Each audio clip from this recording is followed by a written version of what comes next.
हाँ तो प्यारे बच्चों, आज साइंस के हम लोग बायोलॉजी से क्वेश्चन लिए हैं और very very very most important question कोई छटक के लिया गया, केवल पेपर में से ही लिया गया। और चैप्टर का नाम देखिए, बायोलॉजी कौन सा चैप्टर से लिया गया है। तो देखिए, आनुवंशिकता। आनुवंशिकता आप लोग जानते हैं कि सभी जीव जंतु अपने संतान को बनाए रखने के लिए एक प्रजनन करते हैं और उस गुण को बनाए रखने के लिए ही आनुवंशिकता कहते हैं। ये पीढ़ी दर पीढ़ी चलता है। तो चलते हैं हम लोग स्पीड क्वेश्चन पे देखते हैं।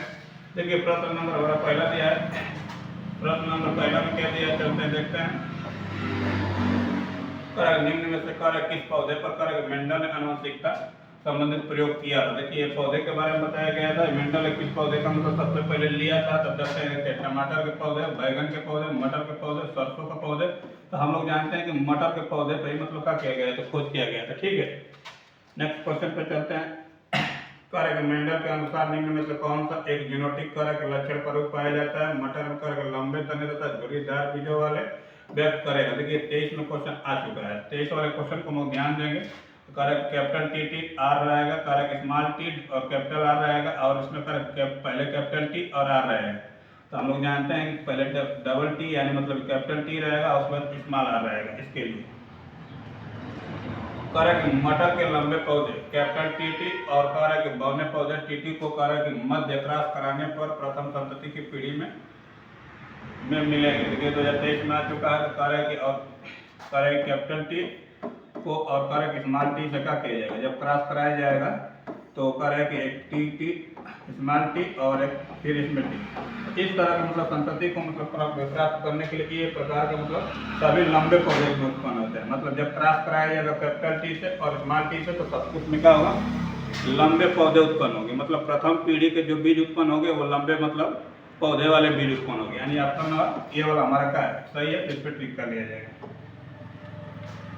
मेंडल का प्रायोगिक पौधा क्या था। प्रायोगिक पौधा प्रथम पौधा क्या था। देखिए, 2023 में क्वेश्चन आ चुका है। कि मीठी मटर, दाल मटर, सरसों मटर, गुड़हल।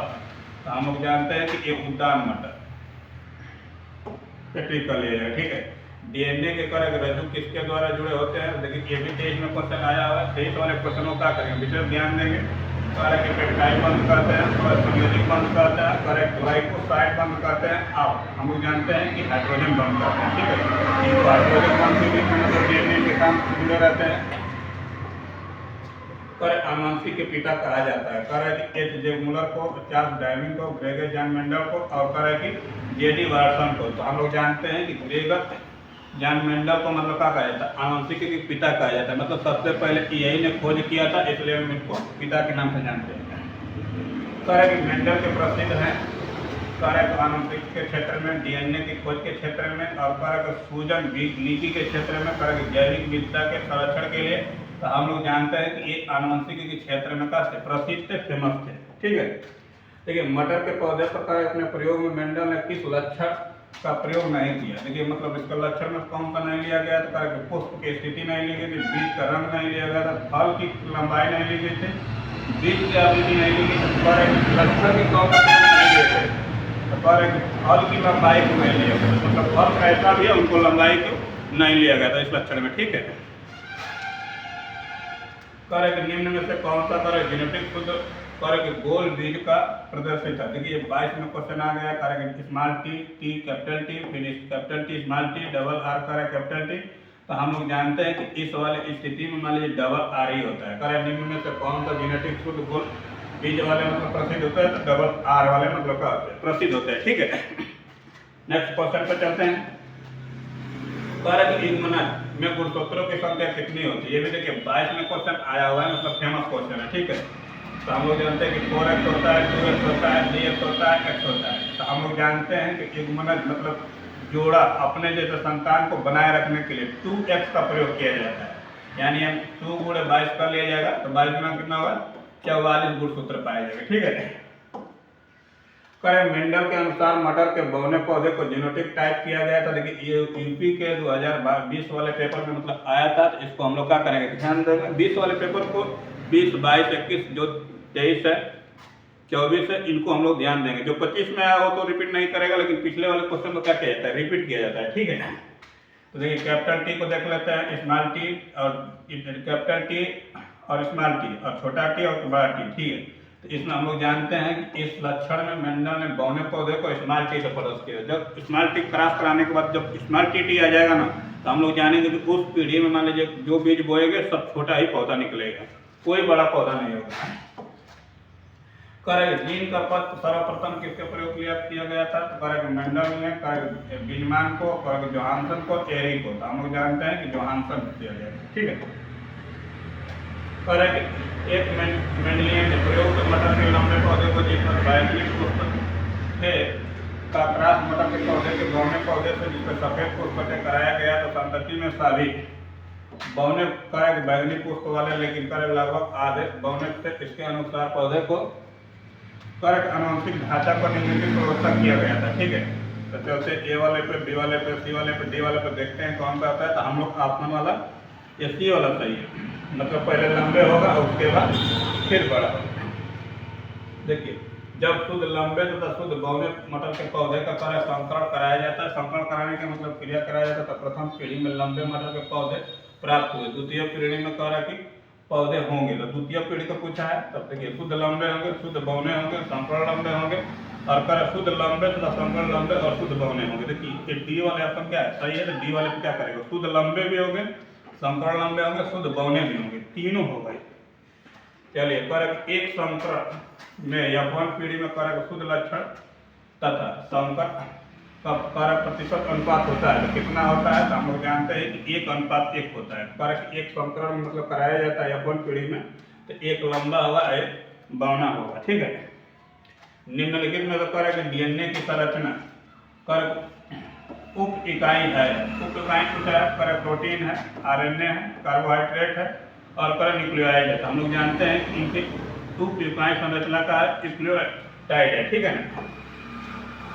कारक बीपीआरसी लक्षणों का कारक युग्म कहलाता है, तो कारक एलील कहलाता है, समयुग्मोनिजी कहलाता है और कारक डिटर्मिनेंट कहलाता है, समजात कहलाता है। तो हम लोग जानते हैं कि एलील कहलाता है, ठीक है।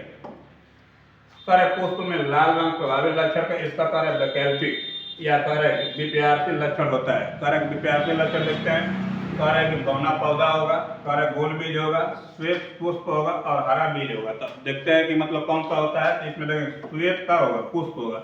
इसमें इस जो मतलब लक्षण के पौधे निकलेंगे वो मतलब सफेद फूल वाले होंगे, ठीक है। देखिए 19 नंबर को लेकर मनुष्य में गुणसूत्रों की संख्या होती है, तो मनुष्य में गुणसूत्रों की संख्या कितनी होती है? तो हम लोग जानते हैं कि मान लीजिए लगभग 46 होती है। मनुष्य में गुणसूत्रों की संख्या कितनी होती है? तो 46 होती है। गुणसूत्र के आधार में मतलब बच्चे को, संतति को क्या किया जाता है? उत्पन्न कराया जाता है। तो सभी जीव जंतुओं में अलग अलग गुणसूत्र पाए जाते हैं, तो मनुष्य में जो पाए जाते हैं वो 46 मतलब यानी 23 जोड़ी पाए जाते हैं, ठीक है। मनुष्य में कारक गुणसूत्रों के युग्मों की संख्या कितनी होती है? देखिए इसमें भी गुणसूत्रों की संख्या पूछा है, कारक 22, 23, 01, 46। हम लोग जानते हैं कि 22 होती है, यानी कारक इकाई युग्म गुणसूत्रों की संख्या कितनी होती है? 22 होती है। निम्न में से कौन सा कारक मानव मादा जीनोटिक पाया जाता है? कारक XY ये लड़का है, YY ये भी क्या है? लड़का ही है, और कारक X ये मादा जनन है, केवल स्त्री में पाया जाता है, मनुष्य में नहीं पाया जाएगा, ठीक है।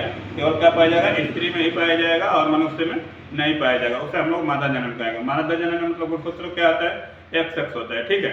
अब जब वही क्रॉस होता है X और YY से, तो वही लड़का या लड़की का होता है, ठीक है। लड़का या लड़की होते हैं। जब क्रॉस कराया जाता है तो लड़का या लड़की होता है। मान लीजिए जिसमें XX हो जाएगा वो लड़की और XY होगा तो लड़का कहलाएगा, ठीक है। निम्न में तो कौन सा कारक प्यूरिन का क्षारक है? प्यूरिन का कारक ग्वानिन, थायमिन, साइटोसिन, इनमें से कोई नहीं। हम लोग जानते हैं ग्वानिन। ये सभी कहाँ है? एक प्रकार के एंजाइम जो मतलब वृद्धि, विकास और मतलब अंगों को एंजाइम को पूर्त करते हैं। एक संकर संकरण के कारक फिनोटाइप अनुपात होता है, कितना होता है? कारक एक संकर जब कराया जाता है तो फिनोटाइप अनुपात कितना होता है? तो 3 संबंध 1, 2 संबंध 1 होता है, 9 संबंध 3 होता है, 1 संबंध 3 होता है। तो हम जानते हैं कि 3 संबंध 1 के अनुपात में 3 जब 3 लंबे पौधे होंगे उसके बाद मतलब एक छोटा बौना पौधा होगा, ठीक है। नेक्स्ट क्वेश्चन पे चलते हैं। कारक एक संकर संकरण को कारक जीनोटाइप अनुपात होता है, ये अभी देखें नेक्स्ट क्वेश्चन पे चलते हैं। चलिए ठीक है, आज के लिए यही मतलब 25 क्वेश्चन लिया गया था। तो आज के लिए धन्यवाद, थैंक यू वेरी मच।